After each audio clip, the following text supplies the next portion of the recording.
हाँ, तो क्लास 8 के बच्चों, ये आपके हिस्ट्री का किताब है, इतिहास का चैप्टर नंबर 7 है और इसका नाम है महिलाएं, जाति एवं सुधार।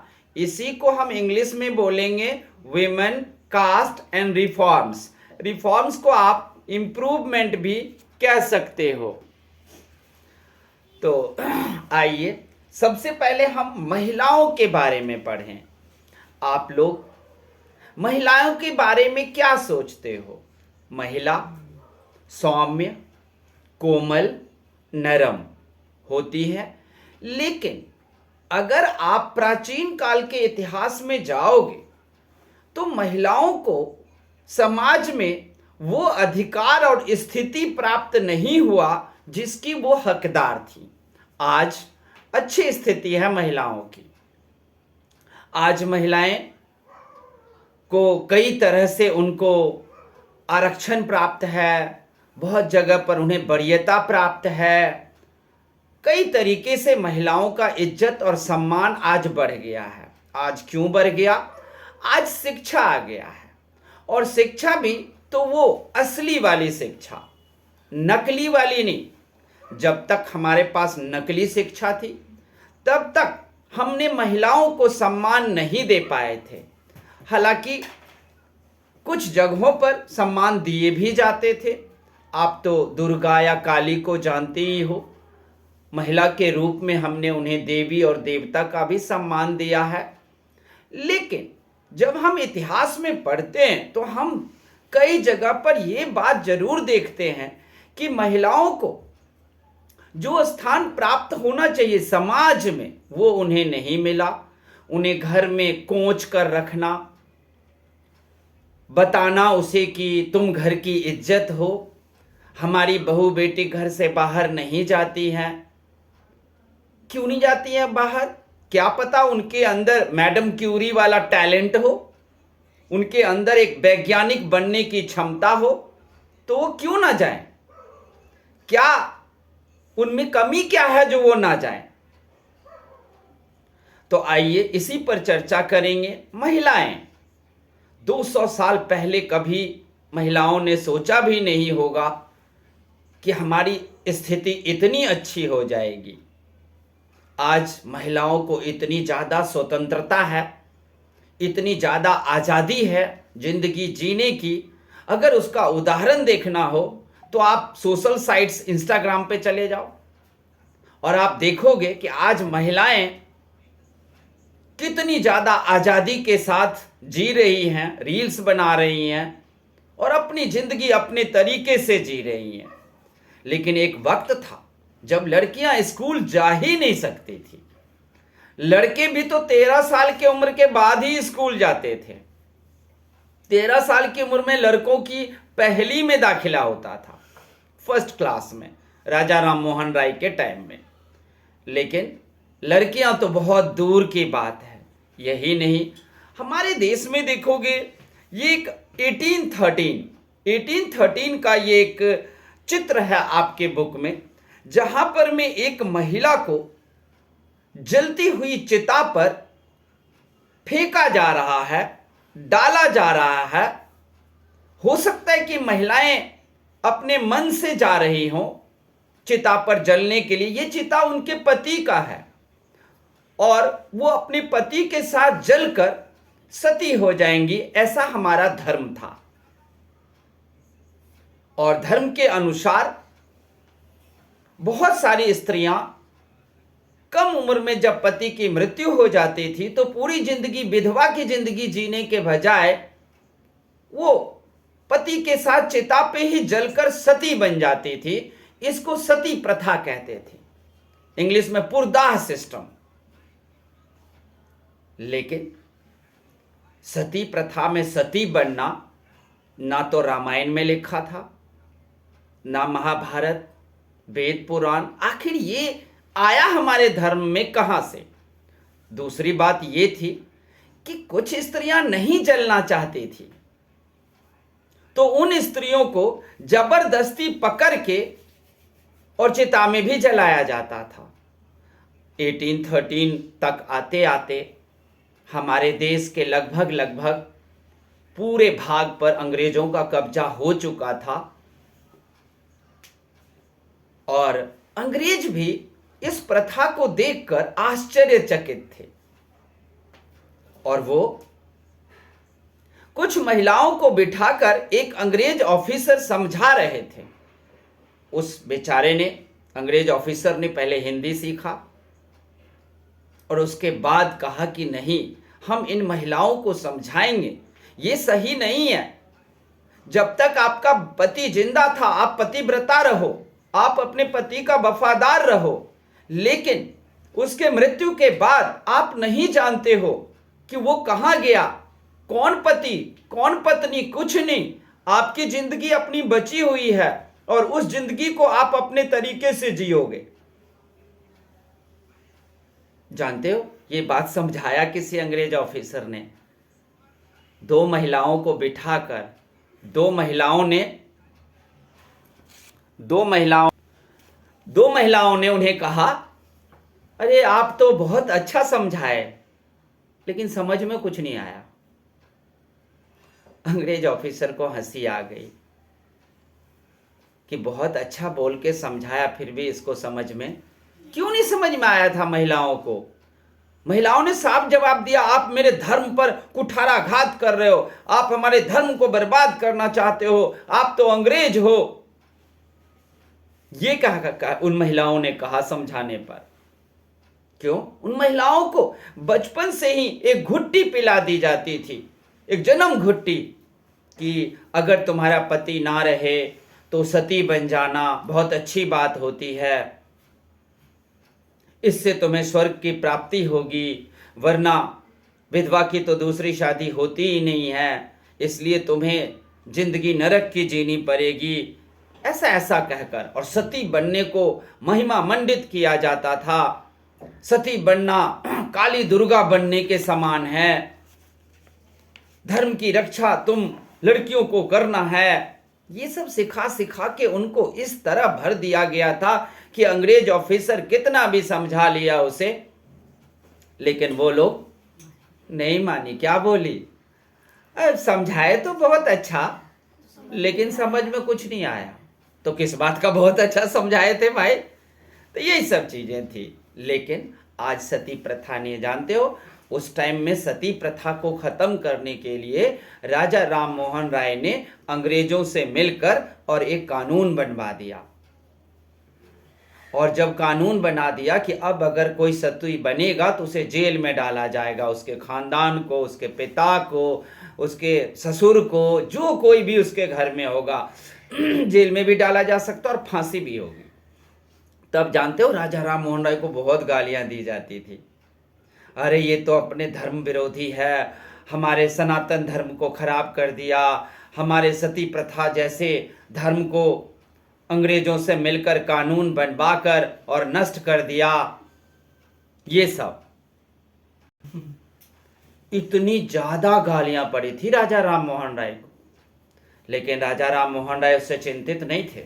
उन्हें पता था एक दिन आएगा जब लोग मुझे मानेंगे, समझेंगे, और उसके लिए राजा राम मोहन राय ने कहा कि हमें परिवर्तन करना होगा। और राजा राम मोहन राय ने परिवर्तन किया। सबसे पहले उन्होंने देखा हमारा देश गुलाम है,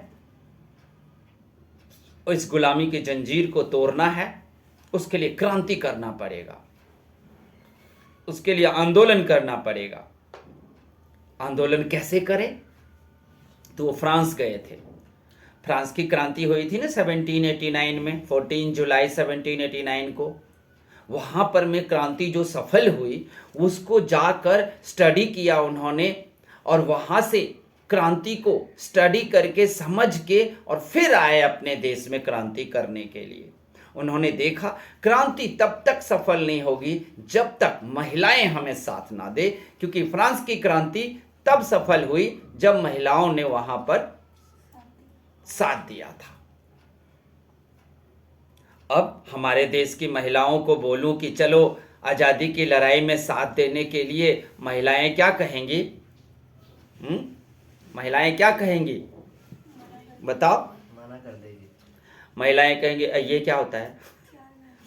तो क्यों कहेंगी ऐसा? क्योंकि उनमें शिक्षा नहीं है।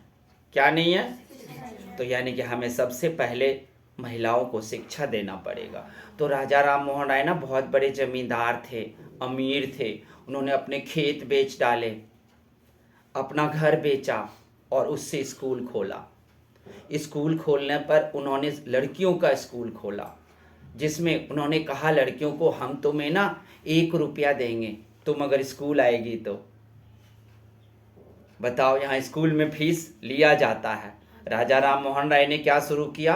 हम फीस देंगे, क्योंकि वो जानते थे हमारे भारत माता का अगर कल्याण है, हमारे भारत माता को अगर गुलामी से कोई छुटकारा दे सकता है, दिला सकता है, तो वो है महिलाएं। कोई भी क्रांति आज तक सफल तब तक नहीं हुई जब महिलाओं ने कदम से कदम मिलाकर साथ नहीं दिया।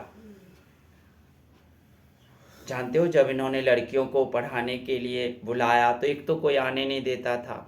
जो 2-4 लड़कियां आए उसके बारे में फिर राजा राम मोहन राय को गाली दिया, ये लड़की के साथ कुछ गलत करता होगा इसलिए पैसे देकर बुलाता है, एक्सेट्रा एक्सेट्रा। लेकिन राजा राम मोहन राय को इन सब इल्जाम से और जो दोषारोपण किया गया उससे कोई तकलीफ नहीं थी। क्यों? देखो, तुम लोग भी जिंदगी में तकलीफ तब मानना जब तुमने कुछ गलत किया हो। राजा राम मोहन राय जानते थे कि हमारा समाज हमें इसी तरीके से हम पर तोहमत लगाएगी, समाज मुझ पर इल्जाम ठोकेगी, मुझे बुरा कहेगी, लेकिन नहीं, मैं तो अच्छा काम कर रहा हूं। और एक दिन आएगा जब सबको पता चल जाएगा कि मैं कितना अच्छा काम कर रहा था। वो तब होगा जब शिक्षा का प्रसार होगा। आज देख रहे हो सब लड़कियां जाती हैं पढ़ने को। किसका शुरू किया हुआ? उसी राजा राम मोहन राय का शुरू किया हुआ था। उन्होंने किताबें भी लिखा, अखबार निकाली, पत्रिकाएं निकाला उन्होंने। उन अखबार में रोज छापकर भेजते थे, महिलाओं को पढ़ाओ, समाज सुधर जाएगा। क्योंकि अगर तुम लड़कों को पढ़ाते हो तो एक पीढ़ी सुधरेगा, और अगर लड़कियों को पढ़ाते हो तो 3 पीढ़ी सुधरेगा। क्योंकि एक लड़की जब माँ बनती है तो अपने बच्चों को पढ़ाती है, अगर वो पढ़ी लिखी होगी तो। उसके बाद वो अपने पति को भी समझाती है, और उसके बाद जब उसका भी पोता पोती होता है तो दादी माँ उसे भी पढ़ा देती है, उसे भी कहानियां सुनाती है। तो एक पुरुष पढ़ता है तो सिर्फ वो अपने लिए पढ़ता है, लेकिन जब एक महिला पढ़ती है तो वो 3 पीढ़ियों के लिए पढ़ती है, 3 पीढ़ियों को वो सुधार देती है। तो बच्चों, महिलाओं के शिक्षा पर राजा राम मोहन राय ने काफ़ी जोर दिया। भले ही उनको कितनी भी गालियां दी गई, कितना भी कोसा गया, लेकिन उन सब से उनको कोई चिंता नहीं थी। मैं अच्छा कर रहा हूं और करता ही रहूंगा। उन्होंने सती प्रथा को बिल्कुल अंग्रेजों से मिलकर मिटा दिया। तो उन्हें अंग्रेजों का पिट्ठू कहा गया। जब उन्होंने लड़कियों को पढ़ने के लिए बुलाया तो समाज के लोगों ने कहा, अरे ये लड़कियों को तो गंदा काम करवाता है। लेकिन वो गंदा काम नहीं करवा रहे थे। लोग सोचते थे लड़कियों को स्कूल भेजेंगे, बाप रे बाप, कहीं बिगड़ गई तो उससे शादी कौन करेगा, इत्यादि इत्यादि चीजें लोग सोचते थे उस टाइम में। लेकिन सबको पता था शिक्षा आएगा, लोगों के विचार बदल जाएंगे, और आज बदल गया। राजा राम मोहन राय ये 2 काम तो कर दिए। पहला, सती प्रथा को बंद करवा दिया। आपको क्वेश्चन आएगा कि राजा राम मोहन राय ने कौन कौन से समाज सुधार किए, उसको लिखिए, उसका वर्णन कीजिए। तो 2 तो समझ गए। तीसरा, उन्होंने विधवा विवाह पर भी जोर दिया। अब सती बनना बंद, फिर भी विधवा तो हो ही रहे थे, क्योंकि ज्यादातर लड़के 33% लड़के करीब 16 साल की उम्र के पहले ही मर जाते थे, क्योंकि कम उम्र में शादी, इस वजह से उनकी शरीर कमजोर हो जाता था, और भयानक भयानक बीमारियां उस समय फैलते थे जिसका कोई इलाज नहीं था। तो वही इलाज के कारण जो है लड़के 30% लोग लड़के 16 साल की उम्र से पहले ही मर जाते थे, और उनकी शादी हो गई थी 11 साल में ही। पत्नी तब 8 साल की थी, जब वो मरा तब वो 16 साल का है और पत्नी 13 साल की है। तो वो तो मर गया और 13 साल में पत्नी विधवा हो गई। 13 साल समझो तो, 13 साल की उम्र, क्या लड़की जाने विधवा क्या होता है, सुहागन क्या होता है, पति क्या होता है। और ऐसे में उसको, कभी आपको एक सीरियल आता है टीवी पर, बालिका वधू, देख लेना, छोटी सी उम्र में 12 साल 13 साल में वो विधवा हो जाती है और उसके बाद उसकी जिंदगी तो देखो नरक बना के रख देते हैं। तो सती प्रथा तो बंद हो गया, सती प्रथा तो बंद हो गया। अब लड़कियां फिर भी विधवा हो ही रही थी, अब इसका क्या किया जाए। राजा राम मोहन राय ने कहा, उन्होंने फिर से एक मुहिम छेड़ी। वो कई भाषा को जानते थे, लोगों को समझाने लगे कि नहीं, विधवा का विवाह होना चाहिए फिर से। अरे पूरे समाज में तो जैसे भूचाल सा आ गया। एक तो इसने क्या किया, सती प्रथा पर रोक लगवा दिया। कब? 1829 में। कब? 1829 में कानून पास हो गया अंग्रेजों के तरफ से। महारानी विक्टोरिया ने उस पर साइन भी कर दिया कि अब भारत में कोई भी सती बना तो या तो उसके घर वालों को फांसी दी जाएगी या जेल हो जाएगा। तो वो तो 1829 में सती प्रथा बंद। अब कह रहा है ये विधवा विवाह करवाएंगे। तो देखा, लेकिन धीरे धीरे लोगों को ये समझाने लगे और जो लड़कियां विधवा थी उनको बोले, अच्छा ठीक है, आप ये विधवा है, आप तो इसका छुआ भी नहीं खाओगे, अब घर के कोई एक कोने में फेंक दोगे इस लड़की को और दूर से ही रोटी फेंक के दोगे, खा ले। तो ऐसे में हम इस लड़की को अपने स्कूल में रखकर पढ़ाना चाहते हैं। वो जानते थे जब पढ़ा लिखा देंगे, 20 साल की हो जाएगी, तब हम इसको बोलेंगे शादी कर, पढ़ी लिखी रहेगी तो वो ही नहीं कहेगी हाँ हाँ मेरा धर्म खराब हो जाएगा, सबके सब पढ़ेगी और सबके सब दूसरी शादी भी करेगी। और ऐसा हुआ भी। आगे चल करके आपको और आ गए, यानी कि 1856 में आकर, हालांकि राजा राम मोहन राय तब नहीं रहे, तब आए नए समाज सुधारक ईश्वर चंद्र विद्यासागर। ईश्वर चंद्र विद्यासागर आए, उन्होंने भी विधवा विवाह पर जोर दिया, महिलाओं के शिक्षा पर जोर दिया, समाज में फैले हुए कुरीतियों से उन्होंने लड़ाई लड़ा। और 1856 में ईश्वर चंद्र विद्यासागर ने अंग्रेजों से मिलकर कानून बनवा दिया। किसका? विधवा विवाह शुरू करने का। सती प्रथा कब कानून बना? 1829 में। विधवा विवाह फिर से होगा, विधवा की विवाह होगी, ये कानून बना 1856 में। और इसके बाद विधवा विवाह शुरू हो गया। विधवा विवाह के लिए ईश्वर चंद्र विद्यासागर ने जगह जगह पर जुलूस निकाले, आंदोलन किए, रोड और सड़क पर में वो घूमते थे और अपने लोगों के साथ, पढ़े लिखे लोगों के साथ, और सब लोगों को बताते थे कि आप लोगों को क्या करना है, विधवा विवाह करना है, पढ़ाई लिखाई करो, जो आपका पति मर गया, आपको एक नई जिंदगी जीना है। उसके बाद विद्यासागर के टाइम में, ईश्वरचंद्र विद्यासागर के टाइम में ढेरों लड़कियां आने लगी पढ़ने के लिए। शुरू किसका किया हुआ था? राजा राम मोहन राय का। तब तो बहुत कम लड़कियां आती थी पढ़ने के लिए, लेकिन धीरे धीरे जब ईश्वरचंद्र विद्यासागर आए, ढेर सारे लड़कियां आने लगी पढ़ने के लिए। जगह जगह लड़कियों के स्कूल खुल गए। लड़कियों को घरेलू कामकाज सीखने के अलावा पढ़ाई लिखाई, कुछ बुनाई कताई, ये सब भी सिखाना शुरू कर दिए। ईश्वरचंद्र विद्यासागर ने अपनी किताब में भी लिखा कि महिलाओं को पढ़ना समाज को सुधारना है। इसके बाद रास सुंदरी देवी आ गई। रास सुंदरी देवी किचन में छुप छुप कर पढ़ाई करी और फिर उसने किताब लिखी।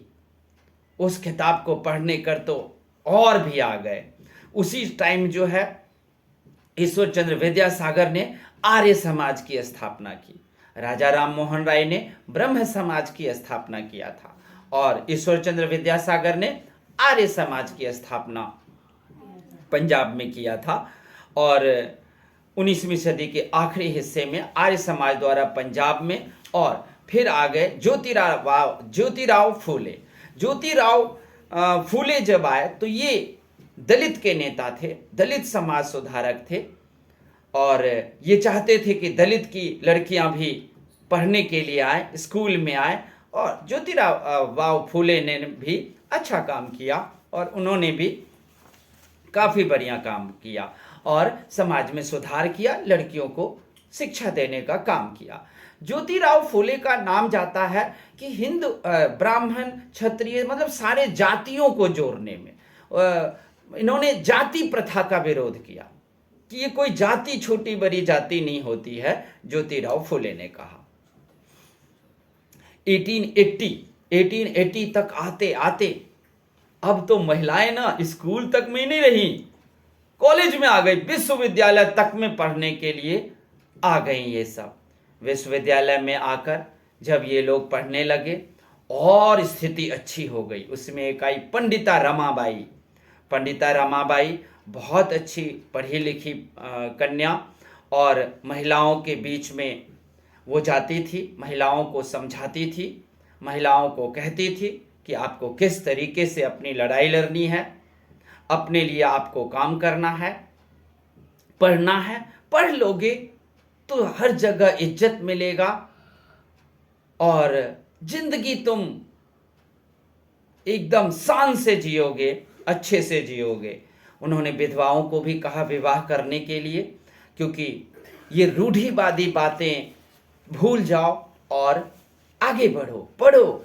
तुम विधवा हो, 13 साल की उम्र में विधवा हो गई, क्या होता है शादी ब्याह तुम समझे भी नहीं, इसीलिए अब तुम शादी कर सकते हो। जाति और समाज सुधार, देखो हमारे देश में आज़ादी नहीं मिल पा रही थी, उसका एक और वजह था जातिवाद। क्योंकि आंदोलन में ब्राह्मण की आंदोलन अलग निकलेगा, दलित की आंदोलन अलग निकलेगा, दोनों एक दूसरे को छूते भी नहीं थे कि छुआ आ जाएंगे। छुआछूत यानी कि अनटचेबिलिटी जैसी प्रथा थी, इतना ज्यादा छुआछूत था कि वहां पर ब्राह्मण चमार जाति से छुआ जाते थे, फिर उसे गंगा नहाना पड़ता था। ये सारे सिस्टम था। ऐसे में ज्योतिराव फूले आए, राजा राम मोहन राय ने भी जाति प्रथा का विरोध किया, दयानंद सरस्वती आए, ईश्वर चंद्र विद्यासागर आए और सब ने सीधे सीधे जाति प्रथा का विरोध किया। क्यों? क्योंकि हम सब इंसान हैं, एक हैं। ये जाति बनाने वाला था कौन? वर्ण अलग है, आप वर्ण बनाकर चले हो, अलग है वो काम के हिसाब से, लेकिन वर्ण में भी एक इंसान दूसरे को छू देगा तो उसे गंगा नहाना पड़ेगा, ऐसी कोई सिस्टम नहीं थी कहीं भी। ये हमारे समाज की फैलाई हुई कुरीतियां थी, ये किसी धर्म ग्रंथ से नहीं आया हुआ था। उन कुरीतियों के खिलाफ ज्योतिराव फूले लड़े थे। उन्होंने एक गुलामगिरी नामक किताब लिखा था ज्योतिराव फूले ने, और कहा जितने भी छोटी जाति दबे कुचले जाति हैं वो सबसे पहले क्या करे, इस गुलामगिरी से बाहर निकले। हम गुलाम नहीं हैं, हम छुआछूत के लायक नहीं हैं, हमारी रगों में भी वही खून दौड़ता है जो ब्राह्मण क्षत्रिय इत्यादि जातियों में दौड़ता है। हम दलित लोग, हम शूद्र लोग में भी वही खून है। हाँ, और हमें कोई कहे कि तुम मुझे में छुओ मत, कितना अपमान सा उनको लगता होगा। देखो आज हम लोग पढ़ लिख गए हैं, हम इस सब बातों को नहीं मानते हैं, सब इंसान हैं और कोई जाति तो होता ही नहीं है, इंसान है। बुद्धि बनाओ, सब पढ़ो लिखो, आगे बढ़ो। अगर आप जाति के आधार पर आरक्षण मांगते हो, नौकरी मांगते हो, ये भी गलत है। बुद्धि के आधार पर मांगो, सब एक हो जाओ और बुद्धि के आधार पर सबको अपनी कुर्सी और अपना सीट मिलना चाहिए। आजकल शूद्र जाति को या दलित जाति को आरक्षण मिला हुआ है, तो वो लोग पढ़ते लिखते कम हैं, दिमाग नहीं बनाते हैं और बड़ी कुर्सियां उनको आरक्षण के तहत मिल जाती है। हम इसका भी विरोध करते हैं। नहीं, सबको बुद्धि के आधार पर उनको पद मिलना चाहिए। अगर किसी को बुद्धि कम है और बड़ा पद मिल जाए तब तो वो पद का दुरुपयोग ही करेंगे। जिसको जो काम आता है वो काम उसे मिलना चाहिए, जिसको जो काम नहीं आता है वो पद वो काम उनको नहीं मिलना चाहिए। तो ऐसे में ज्योतिराव फुले इन सब ने समाज सुधार करने का आंदोलन किया, काम किया, जो कि बहुत ही अच्छा था। समानता की न्याय की मांग, उसी वक्त जो है और भी ब्राह्मणों के खिलाफ आंदोलन सब शुरू हो रहा था, जिसमें ज्योतिराव फुले तो थे ही, इसके बाद श्री नारायण गुरु भी आ गए और फिर गुरु घासीदास भी आ गए। गुरु घासीदास चमड़े का काम करते थे, उन्होंने चमारों को संगठित किया और आंदोलन छेड़ा। और यहीं पर पूर्वी बंगाल में हरिदास ठाकुर, मथुआ पंथ ने चांडालों को, काश्तकारों को एक करके आंदोलन किया। फिर स्वामी हरिदास भी आ गए। स्वामी हरिदास भी जाति व्यवस्था को सही ठहरा नहीं रहे थे, उन्होंने भी ब्राह्मणवाद पर सवाल उठाया कि सिर्फ ब्राह्मणों की ही नहीं चलेगी, उन्होंने हमें छुआछूत में बांट दिया है, हम इंसान हैं और ब्राह्मणों ने हमें कहा है कि तुम छुआछूत वाले हो, तुम छू दोगे किसी को तो वो छुआ जाएगा। इस सब के खिलाफ स्वामी हरिदास ने भी आवाज उठाया और उन्होंने भी, ये बहुत बड़े संत थे हरिदास, और हरिजन से थे, दलित से थे, और लेकिन इन्होंने अपने दलित हरिजन के लिए आंदोलन किया और ब्राह्मणवाद के खिलाफ आंदोलन किया। देख रहे हो बहुत सारे लोग हैं, ज्योतिराव फुले, नारायण गुरु, घासीदास, हरिदास ठाकुर, इसके अलावा स्वामी हरिदास, सब ने ब्राह्मणवाद के खिलाफ उठाया आवाज। एझावा जाति के श्री नारायण गुरु ने अपने लोगों के बीच एकता का भी आदर्श रखा। इस तरीके से सब ने कहा ओरु जाति ओरु मतम ओरु दैव मनुष्यानु, यानी कि हम भी मनुष्य हैं, हमें भी भगवान ने ही पैदा किया है और हम सब एक हैं। ज्योतिराव फुले ने, जो मैंने आपको बोला, गुलामगिरी नामक बुक लिखा था, 1827 में लिखा था। ठीक है, ये 1827 में ब्राह्मणों के खिलाफ और शूद्रों को अधिकार दिलाने के लिए 1827 में निम्न जाति नेताओं में ज्योतिराव फुले सबसे मुखर नेताओं में से थे। 1827 में जन्मे, 1827 में इनका जन्म हुआ था।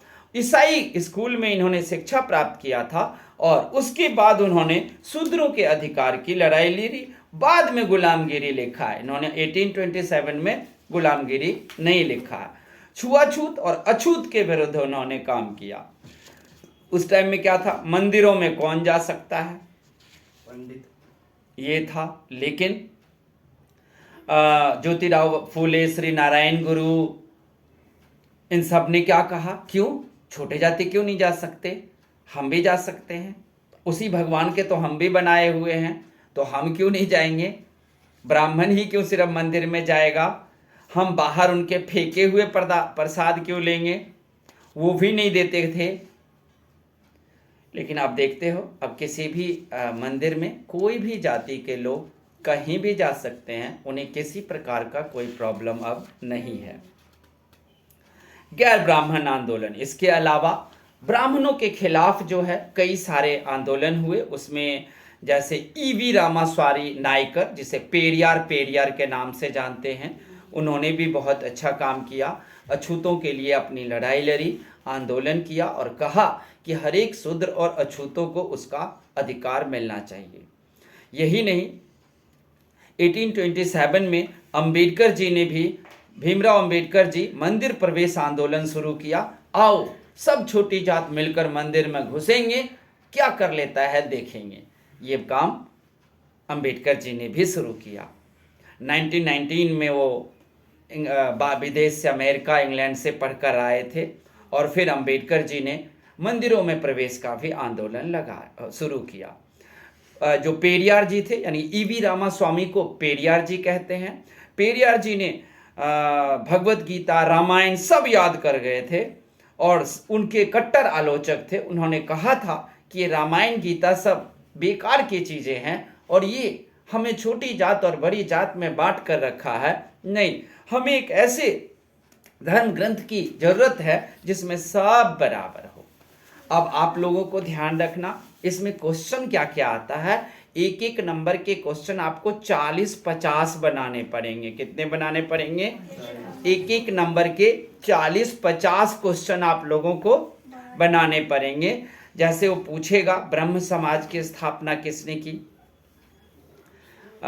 डेरेजियो एवं यंग बंगाल क्या था, विवेकानंद कौन थे, रामकृष्ण मिशन कौन था।